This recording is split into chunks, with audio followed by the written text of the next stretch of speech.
SEO করতে গেলে আপনার যে বিষয়গুলো জানা দরকার, যে রুলসগুলো আমাদের জানা দরকার, আমরা সেগুলো এখন জানবো। আমরা এখন আলোচনা করব গুগল পান্ডা নিয়ে। গুগল পান্ডা, তো এটাকে গুগল পান্ডা বলে, অথবা বলে গুগল ফার্মার,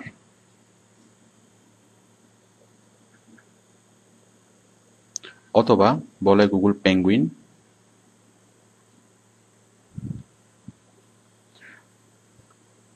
মানে গুগল পান্ডা অ্যালগোরিদম, অথবা গুগল ফার্মার অ্যালগোরিদম, অথবা গুগল পেঙ্গুইন অ্যালগোরিদম।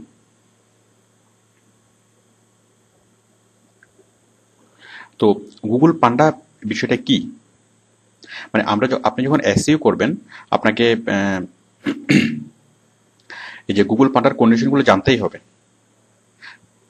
তো গুগল পান্ডা হচ্ছে, যাই হোক আমরা একটু পরে গুগল পান্ডা নিয়ে আলোচনা করছি। তো গুগল পান্ডা বোঝার আগে আমরা সার্চ ইঞ্জিনের যে সার্চ ইঞ্জিন কিভাবে কাজ করে সেটা আরেকবার আমরা রিভিউ করি। দেখুন এখানে হচ্ছে সার্চ ইঞ্জিন,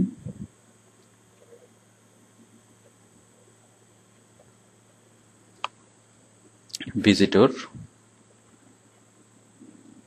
আর এখানে হচ্ছে কোম্পানি। তো দেখুন ভিজিটররা যখন কোনো কিছু সার্চ ইঞ্জিনে সার্চ করে, তারা ইনফরমেশন পাওয়ার চেষ্টা করে এবং বিভিন্ন কোম্পানি চেষ্টা করে যে সে সার্চ ইঞ্জিনের লিস্টে উপরের দিকে থাকার জন্য। মানে আমরা সার্চ ইঞ্জিনে কোনো কিছু সার্চ করে কোনো কোম্পানি সম্পর্কে আমরা ইনফরমেশন পেতে চাই, অথবা কোনো প্রোডাক্ট অথবা কোনো সার্ভিস সম্পর্কে আমরা ইনফরমেশন পেতে চাই, আর কোম্পানিগুলো চাই আমাদেরকে।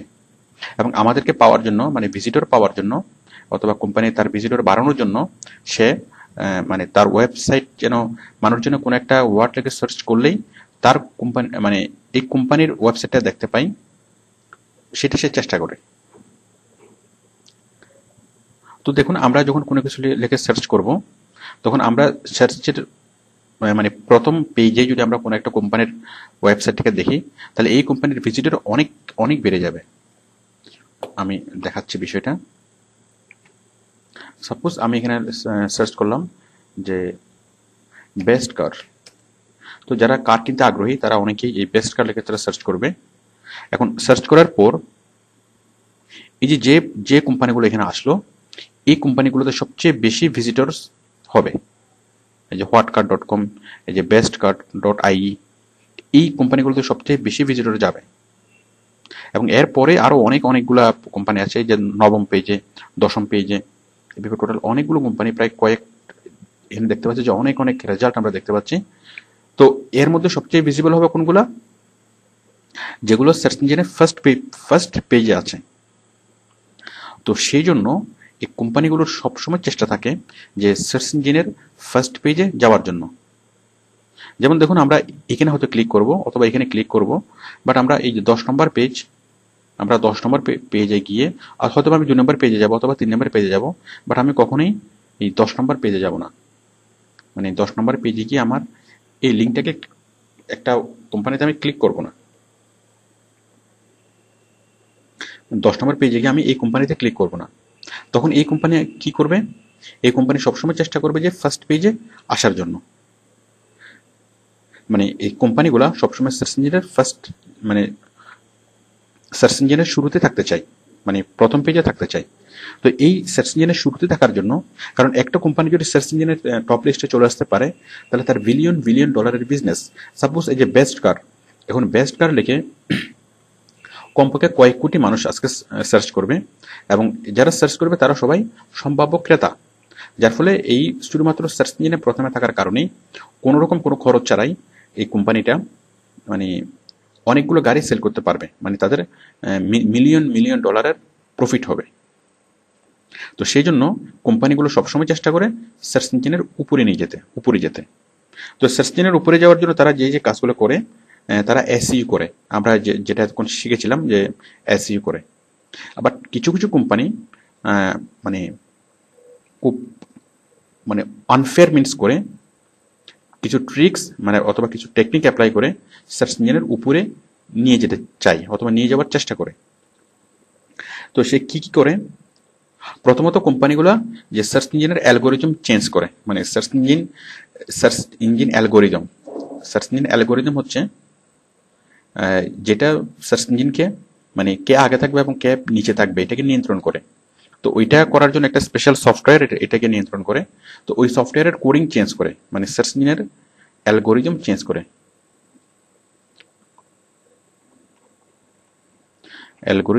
করে। নাম্বার 1। নাম্বার 2 হচ্ছে অনাকাঙ্ক্ষিত লিঙ্ক বিল্ডিং করে।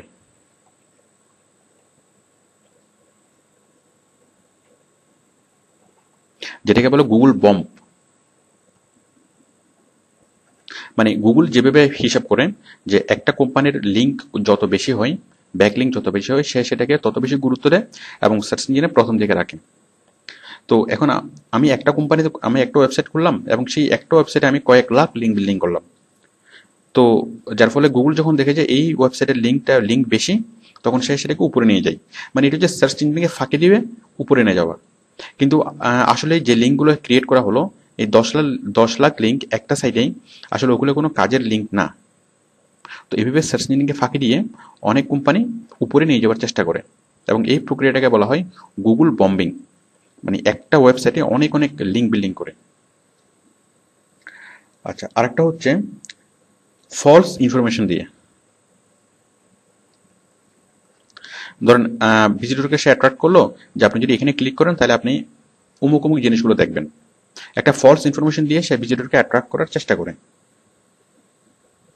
আচ্ছা, এরপরে আরো অনেকগুলো মানে অন্যান্য অনেক ওয়ে আছে যেগুলোতে সে আচ্ছা স্প্যামিং করে। মানে সফটওয়্যারের মাধ্যমে ছোট ছোট সফটওয়্যার তৈরি করে সেগুলো দিয়ে আপনার এসইও করানোর মাধ্যমে, অথবা মানে ওই প্রোগ্রামগুলোকে এমনভাবে ইনস্ট্রাকশন দেয় যেন তার মানে বিভিন্নভাবে ইনস্ট্রাকশন দেয় যেন তার সাইটটা সার্চ ইঞ্জিনের উপরের দিকে যায়। ওকে, তো এছাড়া আরো অন্যান্য অনেক উপায় অথবা অনেক মানে পলিসি তারা অবলম্বন করে। তো এই সবগুলা পলিসিকে মানে অনাকাঙ্ক্ষিত যে পলিসিগুলা, এই পলিসিগুলোকে বলা হয় এক কথায় ব্ল্যাক হ্যাট এসইও। মানে আনফেয়ার মিন্স করে, বিভিন্ন কোম্পানি আনফেয়ার মিন্স করে, মানে অস্বাভাবিক উপায়ে যে সার্চ ইঞ্জিনের যে উপরে নিয়ে যাওয়া, সেটাকে বলে ব্ল্যাক হ্যাট এসইও। আচ্ছা, তো কোম্পানিগুলো ব্ল্যাক হ্যাট এসইও করে সার্চ ইঞ্জিনের টপ লিস্টে যেতে চায়। তো সার্চ ইঞ্জিনের সমস্যা কি? দেখুন, সার্চ ইঞ্জিনের সমস্যা কি, কোম্পানিগুলো যদি এভাবে আনফেয়ার মিন্স করে সার্চ ইঞ্জিনের উপরে যায়, তাহলে সার্চ ইঞ্জিনের এবং সার্চ ইঞ্জিন যদি এটাকে প্রোটেক্ট করতে না পারে, তাহলে সার্চ ইঞ্জিনের অস্তিত্ব বিলুপ হয়ে যাবে। কেন? দেখুন, আমি বেস্ট কার লিখে সার্চ করলাম। তো আমি আশা করব যে লিস্টগুলো আমি প্রথমেই দেখব, মানে প্রথম পেজে আমি যে লিঙ্কগুলো পাবো, সেই লিঙ্কগুলো সবগুলো ভালো, মানে সবগুলো অনেক ভালো লিঙ্ক।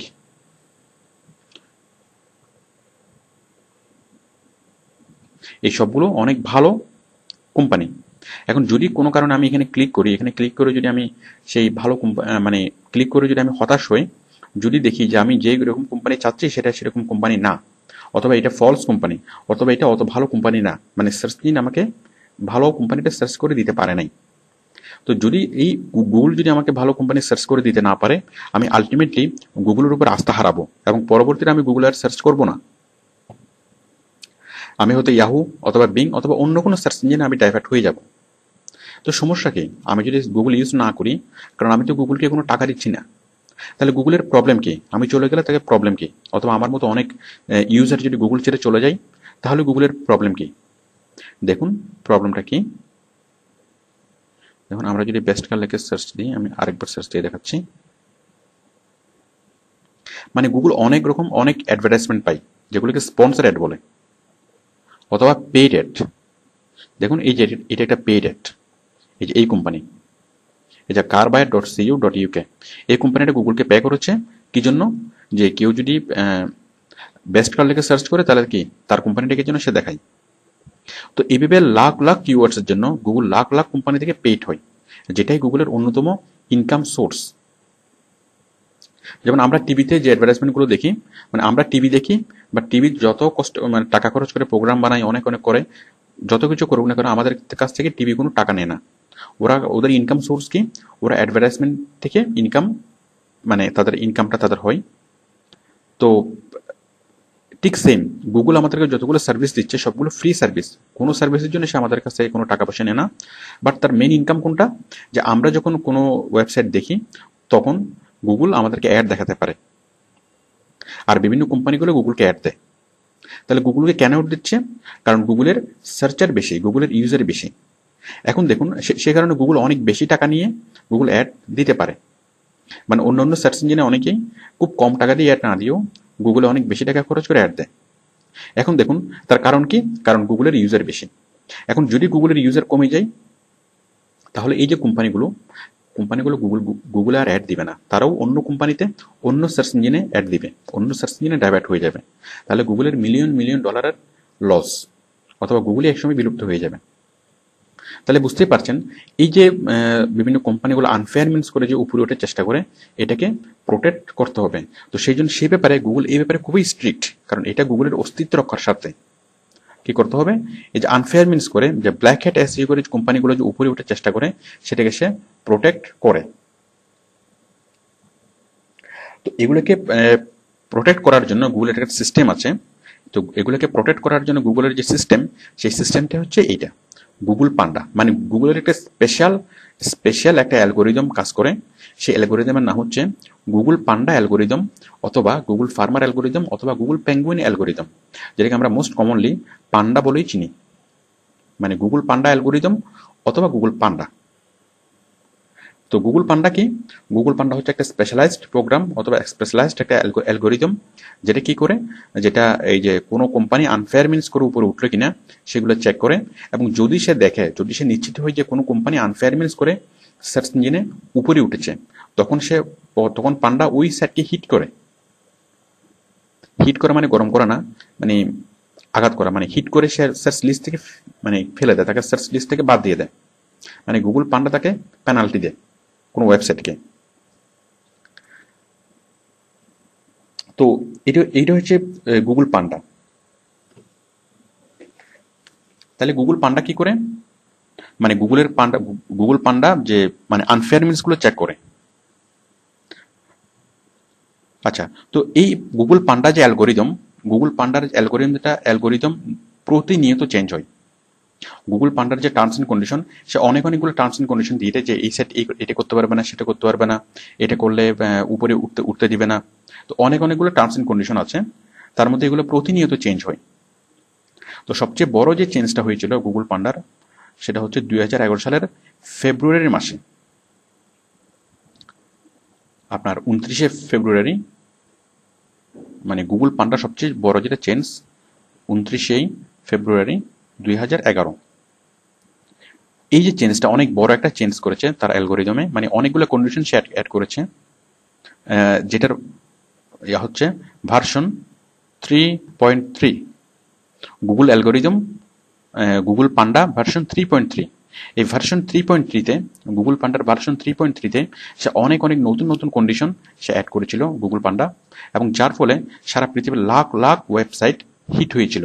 মানে lakh website Google search engine থেকে বাদ পড়ে গিয়েছিল, এবং অনেক কোম্পানি, লাখ কোম্পানি ক্ষতিগ্রস্ত হয়েছিল। তো সেই পান্ডার কন্ডিশনগুলো কি? এখন আমরা যদি কোনো বায়ারের কাজ করি, আমাদেরকে অবশ্যই গুগল পান্ডার কন্ডিশনগুলো জানতে হবে। কন্ডিশনগুলো হচ্ছে মানে কি করা যাবে না, আমরা এই যে সার্চ ইঞ্জিন অপটিমাইজেশন যখন আমরা করব, আমরা কি করতে পারবো না। কারণ সার্চ ইঞ্জিন অপটিমাইজেশন যেটা আমাদের মূল কাজ, সেটা হচ্ছে যে গুগলের অনেক নিচ থেকে উপরে নিয়ে আসা, মানে ফার্স্ট পেজে নিয়ে আসা, মানে র্যাঙ্কিং এ উপরে তোলা। তো র্যাঙ্কিং এ উপরে তোলার জন্য আমরা অনেকগুলো টেকনিক আমরা অ্যাপ্লাই করব। তো এর মধ্যে আমরা কোন টেকনিক অ্যাপ্লাই করতে পারবো না, এবং কোন টেকনিক অ্যাপ্লাই করলে গুগল আমাদেরকে সার্চ লিস্ট থেকে বাদ দেবে, সেগুলো হচ্ছে গুগল পান্ডার কন্ডিশন।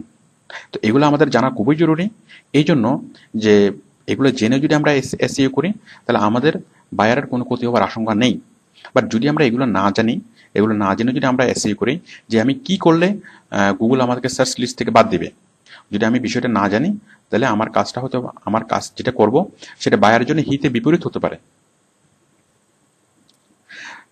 ওকে, তাহলে আপনি যখনই কাজ করবেন, যখনই আপনি বায়ারের সাথে কথা বলবেন, তখন আপনি তাকে অবশ্যই বলবেন যে আমি গুগল পান্ডা ভার্সন B3.3 ভার্সন 3.3 কন্ডিশনগুলো খুব ভালোভাবে জানি, অথবা আমি গুগল পান্ডার কন্ডিশনগুলো খুব ভালোভাবে জানি। তাহলে বায়ার আশ্বস্ত হবে অন্তত যে এই ফ্রিল্যান্সারকে দিয়ে কাজ করালে যে আমার প্রবলেম হবে না। অথবা অনেক বায়ার যে মানে স্পেসিফাই করে দেয় যে হি অর শি মানে candidate should know Google Pandas terms and condition. Okay, তো আসুন আমরা Google Panda terms and condition গুলো জানি।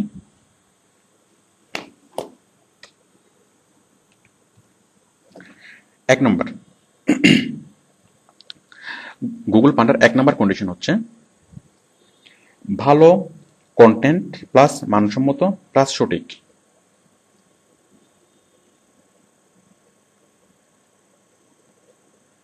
ভালো কন্টেন্ট প্লাস মানসম্মত প্লাস সঠিক। মানে আপনি যে কন্টেন্টটা ওয়েবসাইটের ভিতরে যে কন্টেন্টগুলো আপনি দিবেন, ওয়েবসাইটের মধ্যে কন্টেন্ট বলতে ভিডিও, অডিও, লেখা যা কিছু হোক না কেন সবকিছু মিলেই কন্টেন্ট, অথবা সবকিছুকে আলাদা আলাদা করে কন্টেন্ট বলে। তো আপনি ওয়েবসাইটে যা কিছু দেবেন সবগুলো হতে হবে মানসম্মত এবং সবগুলো হতে হবে সঠিক। মানে আপনি যেসব ইনফরমেশন দেবেন, সব ইনফরমেশনগুলো সঠিক হতে হবে এবং সেগুলো মানসম্মত হতে হবে। আর মানুষের কাজে লাগে এমন কন্টেন্ট দিতে হবে, প্লাস মানুষের কাজে লাগে।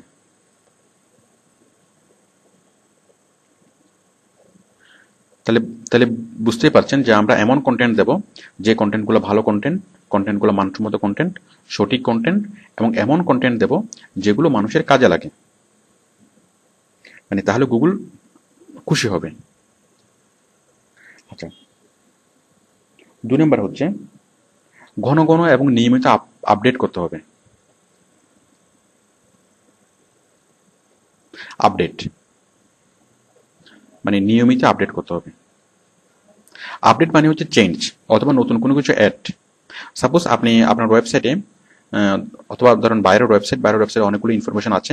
এখন প্রতিদিন যদি আপনি ইনফরমেশনগুলো চেঞ্জ করেন অথবা নতুন নতুন ইনফরমেশন দেন, তাহলে নতুন নতুন ইনফরমেশন দেওয়াটা হচ্ছে আপডেট। তাহলে আমরা আমাদের বাইরের ওয়েবসাইটে নতুন নতুন ইনফরমেশন আমাদেরকে অ্যাড করতে হবে। দেখুন, আমরা এই গুগলের যে পান্ডার কন্ডিশন, এই পান্ডার কন্ডিশনগুলো যদি আমরা ফলো করি, তাহলে আমরা খুব দ্রুত আমরা উপরের দিকে উঠবো, আমরা পেজ র্যাঙ্ক আপ হবে অথবা আমরা পেজ র্যাঙ্ক ডাউন হবে। তাহলে উপরের দিকে ওঠার আরেকটা কন্ডিশন কি, যে ভালো কন্টেন্ট থাকতে হবে এবং সে কন্টেন্টগুলোকে নিয়মিত নতুন নতুন কন্টেন্ট অ্যাড করতে হবে। যদি আপনি প্রতিদিন নিয়মিত কন্টেন্ট অ্যাড করেন তো ভালো, অথবা অন্ততপক্ষে সপ্তাহে একবার হলেও কন্টেন্টগুলো আপডেট করতে হবে, মানে নতুন নতুন কন্টেন্ট অ্যাড করতে হবে। 3 নম্বর,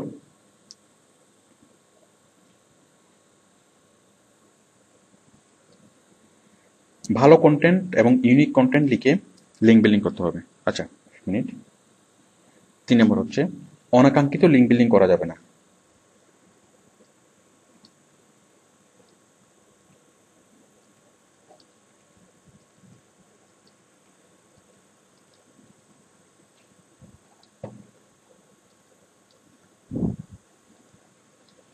অনাকাঙ্ক্ষিত লিঙ্ক বিল্ডিং করা যাবে না।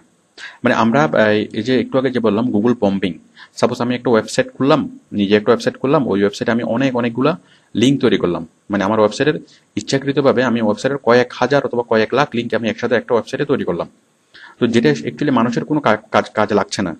তো আমরা যদি এটা করি, তাহলে আমরা কি অনাকাঙ্ক্ষিত লিঙ্ক বিল্ড করলে সেটা গুগল মাইন্ড করবে। তারপর হচ্ছে 4 নম্বর,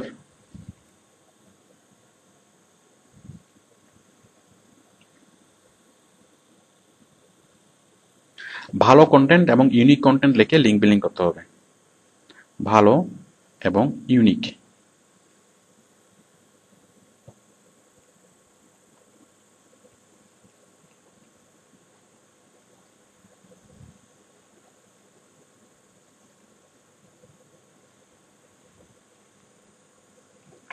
ভালো এবং ইউনিক কন্টেন্ট লিখে লিঙ্ক বিল্ডিং করতে হবে। মানে আমরা যে কন্টেন্টগুলো লিখবো, আমরা ওয়েবসাইটের যে কন্টেন্টগুলো লিখবো, সেই কন্টেন্টগুলো ভালো হতে হবে এবং ইউনিক হতে হবে। ইউনিক মানে কি, যে আমরা অন্য কোথাও থেকে সেগুলো কপি করে আনবো না, কারণ অন্য কোথা থেকে যে আমরা যদি কপি করে আনি তাহলে গুগল পান্ডা মাইন করবে। মানে আমরা অন্য কারো জিনিস আমরা চুরি করবো না, যেগুলো লিখবো সেগুলো আমরা নিজ থেকে লিখবো, সেগুলো মৌলিক হতে হবে। তাহলে যদি আমরা কোথাও থেকে কপি করে আনি তাহলে কি মানে গুগল পান্ডা হিট করবে, গুগল আমাদেরকে তার সার্চ লিস্ট থেকে বাদ দিবে। আচ্ছা, আরেকটা বিষয় হচ্ছে ভালো এবং ইউনিক কন্টেন্ট লিখে লিঙ্ক বিল্ডিং করতে হবে। দেখুন আমরা যখন এই লিঙ্ক বিল্ডিং করেছিলাম, লিঙ্ক বিল্ডিং করার সময় আমরা বিভিন্ন আর্টিকেল কালেকশন করেছিলাম এবং সেই আর্টিকেলের নিচে আমরা লিঙ্ক তৈরি করেছিলাম। লিঙ্ক তৈরি করার পরে আমরা সেই লিঙ্কটা বিল্ড করেছিলাম, যাতে মানুষ আমার ওই লিঙ্কটা পড়ে, মানে আমার ওই আর্টিকেলটা পড়ে ওই নিচে ওই লিঙ্কে ক্লিক করবে। যেমন আমরা ফুয়েল সেভিং কার নিয়ে একটা লেখা কালেকশন করেছিলাম, তারপর আমরা সেটাকে স্পিনার চিপ দিয়ে স্পিন করিয়েছিলাম, দেন আমরা লিঙ্ক বিল্ডিং করেছিলাম। তারপর আমরা সেটাকে কোনো একটা ব্লগ সাইটে অথবা আর্টিকেল সাইটে আমরা পোস্ট করেছিলাম। তাহলে আমরা যে আর্টিকেলটা লিখেছিলাম সেই আর্টিকেলটা হতে হবে ভালো, মানে আমরা যে আর্টিকেলটা কালেকশন করেছিলাম সেই আর্টিকেলটা ভালো হতে হবে এবং সেই আর্টিকেলটা ইউনিক হতে হবে। মানে এই আর্টিকেলটা ইউনিক করার জন্যই আমরা স্পিনার চিপ দিয়ে স্পিন করিয়েছিলাম। মানে আপনি একই আর্টিকেল দিয়ে যদি বারবার করেন তাহলে সেক্ষেত্রে গুগল পান্ডা হিট করবে, মানে আমাদেরকে সার্চে ইঞ্জিনে আপ করার পরিবর্তে আমাদেরকে ডাউন করে দেবে। আচ্ছা, তারপর 5 নাম্বার, সফটওয়্যার দিয়ে পোস্টিং করানো যাবে না।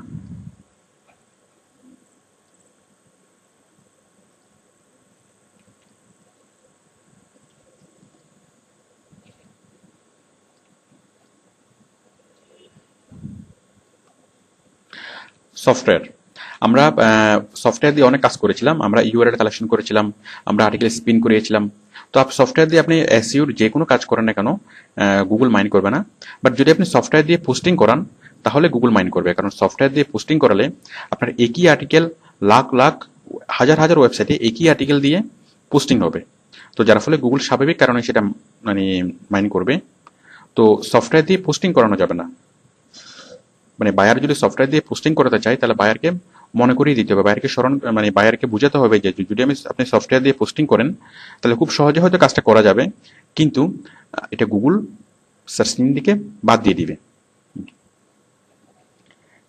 তারপর হচ্ছে হাই পিএসআর লিঙ্ক বিল্ডিং করতে হবে। আমি নেক্সট পেজে যাচ্ছি।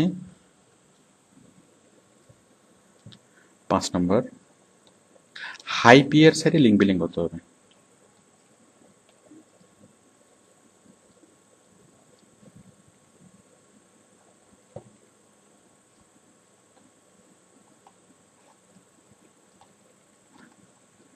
আমরা লিঙ্ক হুইল নিয়ে যখন আমরা আলোচনা করেছিলাম যে ওয়েব টু লিঙ্ক বিল্ডিং অথবা লিঙ্ক হুইল, আমরা সেখানে হাই পিএসআরে লিঙ্ক বিল্ডিং করার গুরুত্ব বুঝিয়েছি যে একটা হাই পিএসআরে লিঙ্ক করা সমান লিঙ্ক করে যতটুকু লাভ হয় 10,000টা লো পিএসআরে লিঙ্ক বিল্ডিং করে একই মানে সেম বেনিফিট। তো সুতরাং আমরা সবসময় হাই পিএসআরে লিঙ্ক বিল্ডিং করব এবং হাই পিএসআরে লিঙ্ক বিল্ডিং করলে অনেক মানুষের কাছে আমার লিঙ্কটা যাবে এবং সেক্ষেত্রে গুগল খুশি হবে, কারণ আমার যে ওয়েবসাইটের যে ভিজিবিলিটি কত, আমার ওয়েবসাইটটা কত মানুষের কাছে মানে পৌঁছতে পারছে সেটা গুগলের কাছে ইম্পর্টেন্ট। তো যখন আমরা হাই পিএসআর মানে যত বেশি আমরা হাই পিএসআর লিঙ্ক বিল্ডিং করব তত মানে এটা গুগল পান্ডা খুশি হবে এবং আমাদেরকে উপরে নিয়ে যাবে। আর আমরা যদি অনেক বেশি পরিমাণ লো পিএসআর লিঙ্ক বিল্ডিং করি তাহলে গুগল আমাদেরকে হিট মানে আমাদেরকে সহজে আমরা উপরে যেতে পারবো না। আচ্ছা, তারপর হচ্ছে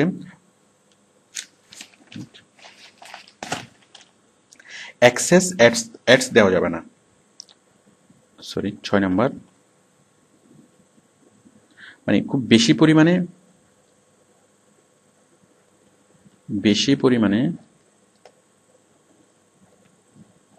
অ্যাডস দেয়া যাবে না।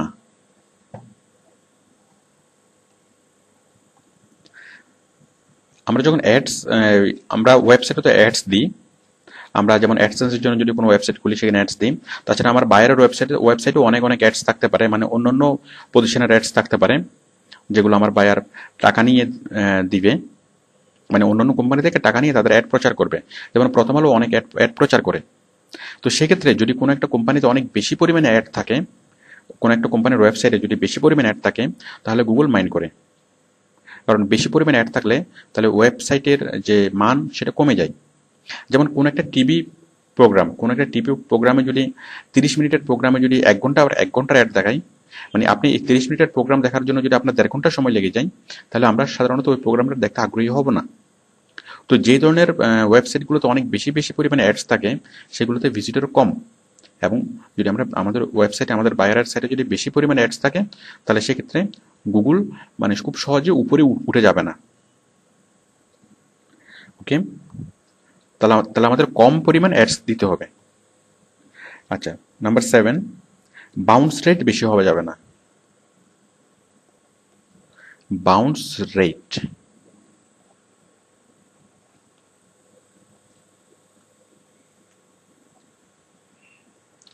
বাউন্স রেট মানে কি?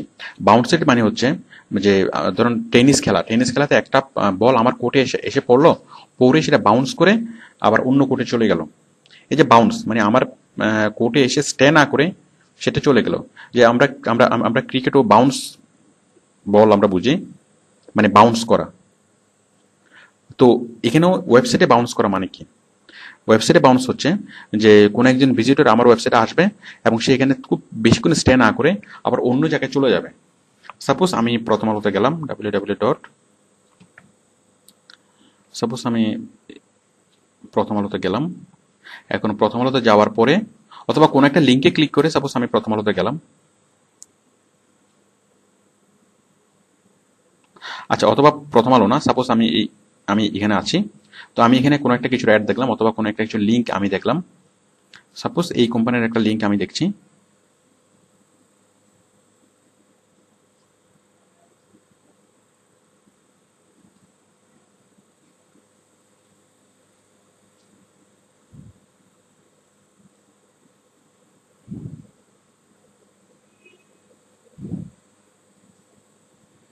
সাপোজ আমি গ্রামীণফোনের এই লিঙ্কটা দেখছি, এই গ্রামীণফোনের লিঙ্ক। তো এখানে আমি ক্লিক করব, ক্লিক করেই আমি গ্রামীণফোনে ঢুকবো। এখন ঢুকে যদি আমি দেখি যে আমার যে নিট, হ্যাঁ এই সাইটে আমি গেলাম। এখন গিয়ে যদি দেখি যে না, আমি আমি যেটা চেয়েছিলাম সেটা আমি পাইনি, আমি যেটা মনে করেছিলাম এটা সেটা না, তখন আমি কি করব? আমি সাথে সাথে এটা পেজটা কেটে দেবো। মানে পেজটা লোড হচ্ছে এমন সময় আমি পেজটা কেটে দেবো, অথবা লোড হওয়ার পরেই যখন আমি বুঝতে পারবো যে এটা আমার কি সেই রিকোয়ার্ড পেজ না, তখন আমি সাথে সাথে পেজটা, মানে আমি যেটা চাচ্ছিলাম সেটা না, তখন আমি এটা পেজটা কেটে দেবো। এটাকে বলে বাউন্স। এই যে আমি কেটে দিচ্ছি, আমি ঢুকা মাত্র আমি বেরিয়ে যাচ্ছি, এটাকে বলে বাউন্স। তো ঢুকা মাত্র কেন কেন মানুষ বেরোবে? কারণ আপনার সাইটে যখন কেউ ঢুকবে, ঢুকার পরে সে একটা আশা নিয়ে ঢুকবে যে আপনার সাইটে সে পর্যাপ্ত ইনফরমেশন পাবে। এখন ঢুকার মাত্র যখন সে দেখলো যে সে যেটা চাচ্ছে আপনার সাইটে সেটা পাবে না, তখন অথবা আপনার সাইট সেরকম সাইট না, তখন সে সাথে সাথে ওই সাইট থেকে বেরিয়ে যায়। এটাকে বলে বাউন্স করা। তো এখন বাউন্স রেট যদি বেশি হয়, যদি অনেক অনেক মানুষ আমাদের সাইটে আসে এবং আসার পরে তারা বাউন্স করে অন্য সাইটে চলে যায়, তাহলে সেক্ষেত্রে গুগল আমাদেরকে উপরে উঠতে সমস্যা হবে, মানে সার্চ ইঞ্জিনের প্রথমে উঠতে সমস্যা হবে। তো বাউন্স রেট কেন বেশি হয় সেই কারণগুলো আমাদেরকে ডিটেক্ট করতে হবে। আমরা বাউন্স রেট কত বেশি হচ্ছে অথবা কত কম হচ্ছে সেগুলো আমরা গুগলের যে অ্যানালিটিক্যাল টুলস আছে আমরা সেখানে গিয়ে জানবো। আমরা একটু পরে আমরা অন্য লেসনে আমরা সেটা জানবো। সামনের যে লেসনগুলোতে আমরা জানবো বাউন্স রেট আমরা কিভাবে ডিটেক্ট করব। তো বাউন্স রেট কেন বেশি হয়? সাপোজ কিওয়ার্ড সিলেকশনে যদি আপনার ভুল থাকে, এখন আপনি দিয়েছেন একটা বিষয়, ধরেন আপনি দিয়েছেন যে বেস্ট কার অথবা ফুয়েল সেভিং কার, বাট আপনার এখানে ঢুকে দেখা গেল যে যে অন্য বিষয়। তো আপনার কিওয়ার্ডস মানে মানুষ যখন একটা কিওয়ার্ডস মানে লেখে সার্চ করলো, সাপোজ আপনার ক্রিকেট লেখে সে মানে সার্চ করলো। এখন ক্রিকেট লেখে সার্চ করার পরে সে আপনার পেজটা পেয়ে গেল, মানে আপনার ওয়েবসাইটটা পেয়ে গেল, বাট আপনার ওয়েবসাইটটা আসলে ক্রিকেট নিয়ে না, আসলে এটা পলিটিক্স নিয়ে অথবা ইকোনমিক্স নিয়ে। তো এই সাইটটা খোলার পরে যখন সে দেখলো যে এটা ক্রিকেট না, এটা ইকোনমিক্স, তখন সে চলে আসবে, মানে এটা বাউন্স করবে। তাহলে বাউন্স রেট কম হওয়ার জন্য আমাদের যেটা দরকার সেটা হচ্ছে প্রথমত আমাদের যে কিওয়ার্ডসগুলো ঠিক হতে হবে, কিওয়ার্ডসগুলো খুব ভালো হতো, মানে কিওয়ার্ডসগুলো রেলেভেন্ট হতে হবে। তারপর 2 নম্বর হচ্ছে যে সাইটটি লোড হতে যদি সময় বেশি লাগে, তাহলে সেক্ষেত্রে মানুষ বাউন্স করে। কারণ আপনি নিজেই দেখবেন যে যখন আপনি কোনো একটা সাইট খোলেন, সেক্ষেত্রে সাইটটা লোড হতে যদি সময় বেশি নেয়, তখন আপনি সাইটটাকে ওইটা কেটে দেন, মানে ওইটা আর খুলতে চান না। তাহলে এটাও বাউন্স করার একটা কারণ। আর আরেকটা কারণ হচ্ছে সাইটের কন্টেন্ট যদি পুয়ার হয়, মানে সাইটের যে কন্টেন্ট সেগুলো যদি ভালো মানের না হয়, তাহলে মানুষ মানে বাউন্স করে। অথবা যদি পর্যাপ্ত পরিমাণে কন্টেন্ট না থাকে, তাহলেও মানুষ বাউন্স করে। তাহলে আমাদেরকে যে যে কারণগুলো জন্য বাউন্স হয়, সেই কারণগুলো আমরা আইডেন্টিফাই করব। আইডেন্টিফাই করে যাতে মানুষ বাউন্স না করে, যাতে আমাদের ভিজিটররা যাতে বাউন্স না করে, সেই ব্যবস্থা আমাদেরকে নিতে হবে। দেন 8 নম্বর হচ্ছে ওয়েবসাইটের ডিজাইন সুন্দর হতে হবে।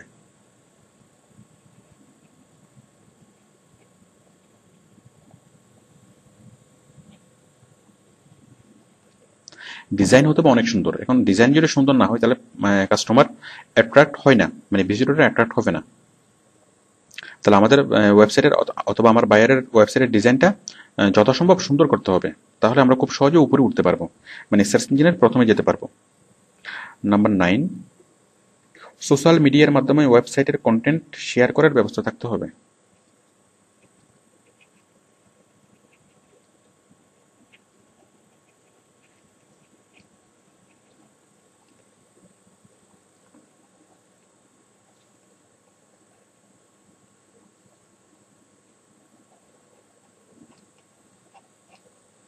সোশ্যাল মিডিয়ার মাধ্যমে শেয়ার করার ব্যবস্থা, আমি বিষয়টা একটু বুঝিয়ে বলছি। আমরা যখন বিভিন্ন সাইটে যাই, তখন আমরা দেখি যে সাইটের পাশে যে শেয়ার উইথ ফেসবুক নামে একটা অপশন থাকে। দেখুন, আমরা বিডি জবসে যাচ্ছি, সরি, বিডি নিউজ 24.com। প্রত্যেকটা নিউজের পাশে দেখবেন যে শেয়ার উইথ ফেসবুক, মানে আপনি যদি একটা নিউজ পড়লেন, সেই নিউজটা যদি আপনি আপনার বন্ধুদের সাথে শেয়ার করতে চান, সাপোজ এই যে আমি একটা নিউজ পড়লাম, এই নিউজটা আমি পড়ছি, সাপোজ এই নিউজটা আপনি আপনার বন্ধুদের সাথে শেয়ার করতে চান, তাহলে দেখুন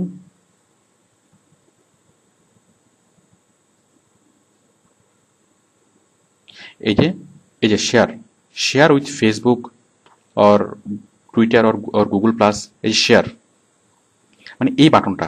তো আপনি যদি প্রত্যেকটা লেখার নিচে আপনার ওয়েবসাইটে অথবা আপনার বাইরের ওয়েবসাইটের প্রত্যেকটা লেখার নিচে যদি আপনি এই বাটনটা সেট করেন, তাহলে আপনার যারা আপনার ভিজিটররা খুব সহজেই মানে শেয়ার করে ফেসবুকের ফ্রেন্ডের সাথে মানে শেয়ার করতে পারবে আপনার নিউজটা।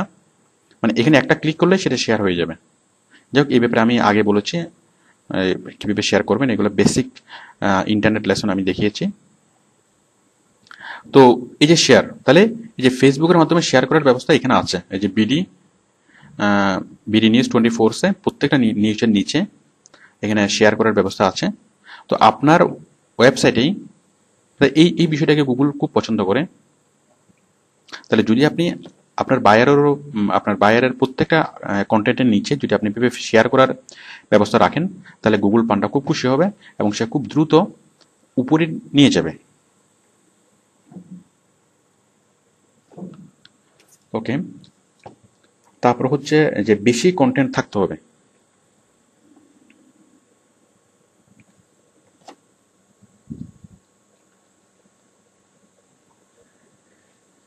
বেশি কন্টেন্ট,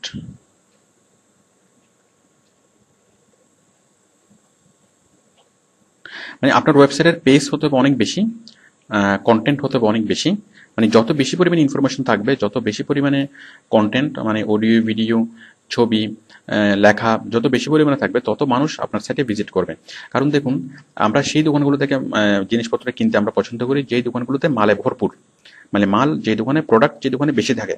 বাট যে দোকানে প্রোডাক্ট কম থাকে, সেলফগুলো দেখা যায় খালি খালি, ওই দোকানে আমরা সাধারণত কিনতে খুব একটা আগ্রহ বোধ করি না। তো আপনার সাইটে যদি খুব বেশি পরিমাণে কন্টেন্ট থাকে, তাহলে মানুষ আপনার সাইট থেকে কিনবে। আচ্ছা, 11 নম্বর হচ্ছে আচ্ছা এরপর 11 নম্বর হচ্ছে আপনার কিওয়ার্ডগুলো হতে হবে রিলেভেন্ট। কিওয়ার্ড রিলেভেন্ট হতে হবে।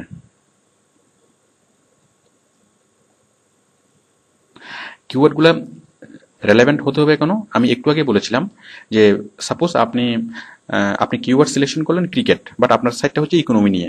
এখন ক্রিকেট লেখে কেউ যদি সার্চ করে, সে যদি দেখে যে আপনার সাইটটা খোলার পর যদি দেখে যে সে এটা ইকোনমিক্স নিয়ে সাইট, তাহলে সে স্বাভাবিকভাবেই সেটা বাউন্স করবে। তাহলে আমরা কিওয়ার্ড সিলেকশন করতে হবে খুব সাবধানতার সাথে এবং রেলেভেন্ট, মানে আপনি ঠিক যে প্রোডাক্ট আপনি প্রডিউস করেন, যে সার্ভিস আপনি দেন, সেই প্রোডাক্ট অথবা সার্ভিসের অনুযায়ী আপনাকে কিওয়ার্ডগুলো সিলেক্ট করতে হবে। আদারওয়াইজ আপনার এটা ইফেক্টিভ হবে না। অথবা আপনি যদি কিওয়ার্ডসগুলো যদি রেলেভেন্ট না হয়, তাহলে মানে অন্যান্য আপনার আপনার যারা ভিজিটর হওয়ার কথা ছিল, আপনার ওয়েবসাইট যারা সার্চ করার কথা ছিল, তারা সার্চ না করে অন্য কোনো ব্যক্তি সার্চ করবে, অন্য কোনো ব্যক্তি ভিজিট করবে। তো এতে করে তারা বিরূপ মানে মন্তব্য করবে এবং যেটা মানে ক্ষতিকর হবে। তো সেই জন্য খুব সাবধানতার সাথে কিওয়ার্ড রিসার্চ করতে হবে। 11, এখন 12 নম্বর লিখবো।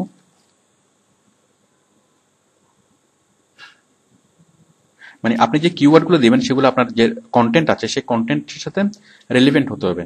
সাপোজ মানে আপনার যে সবগুলো কিওয়ার্ড, ধরুন 15 থেকে 20টা কিওয়ার্ডস আপনি দিলেন, এখন তার মধ্যে অনেক কিওয়ার্ডস আপনি দিলেন যে কিওয়ার্ডসটা আসলে যে কিওয়ার্ডসের যে লেখা সেই কিওয়ার্ডসের লেখা আপনার নাই।